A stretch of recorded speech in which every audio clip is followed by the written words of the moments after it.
എല്ലാവർക്കും ഒരുപോലെ പേടിയുള്ള ഒരു സബ്ജക്റ്റ് തന്നെയാണ് നമ്മുടെ മാത്സ്.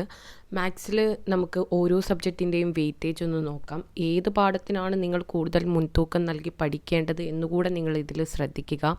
അരിത്തമെറ്റിക് സീക്വൻസിൽ നിന്നും നമുക്ക് 14 മാർക്കായിരിക്കും ഉണ്ടായിരിക്കുക. പിന്നെ സർക്കിൾസ് ആണെങ്കിൽ 18, മാത്തമാറ്റിക്സ് ഓഫ് ചാൻസ് ആണെങ്കിൽ 6 മാർക്കും, സെക്കൻഡ് ഡിഗ്രി ഇക്വേഷൻസിൽ നിന്ന് 7 മാർക്ക്, ട്രിഗ്നോമെട്രിയിൽ നിന്നും 5 മാർക്കും, കോർഡിനേറ്റ്സിൽ നിന്നും 7 മാർക്കും, ടാൻജൻസിൽ നിന്ന് 12 മാർക്കും, സോളിഡ്സിൽ നിന്ന് 13 മാർക്കും, ജിയോമെട്രി ആൻഡ് ഓൾജിബ്ര എന്ന് പറയുന്ന ചാപ്റ്ററിൽ നിന്ന് 17 മാർക്കാണ് നമുക്ക് ഇപ്രാവശ്യം ചോദിക്കുന്നത്. അതുപോലെ തന്നെ പോളിനോമിയൽസിൽ നിന്ന് 4 മാർക്ക്, സ്റ്റാറ്റിക്സിൽ നിന്ന് 7 മാർക്ക്. നിങ്ങൾ തന്നെ ശ്രദ്ധിച്ചാൽ അറിയാം, നമുക്ക് ഏറ്റവും കൂടുതൽ മാർക്ക് ചോദിക്കുന്ന ഒരു പാഠം എന്ന് പറയുന്നത് സർക്കിൾസ് തന്നെയാണ്.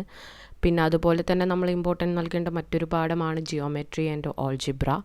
അതുപോലെ തന്നെ സോളിഡ്സ്, ടാൻജൻസും അതുപോലെ തന്നെ ശ്രദ്ധിക്കേണ്ട മറ്റൊരു പാഠമാണ് അരിത്തമെറ്റിക് സീക്വൻസ്. അപ്പം നിങ്ങൾ കൂടുതൽ മുൻതൂക്കം നൽകി നന്നായിട്ട് തന്നെ ഈ ചാപ്റ്ററുകൾ പഠിക്കുക.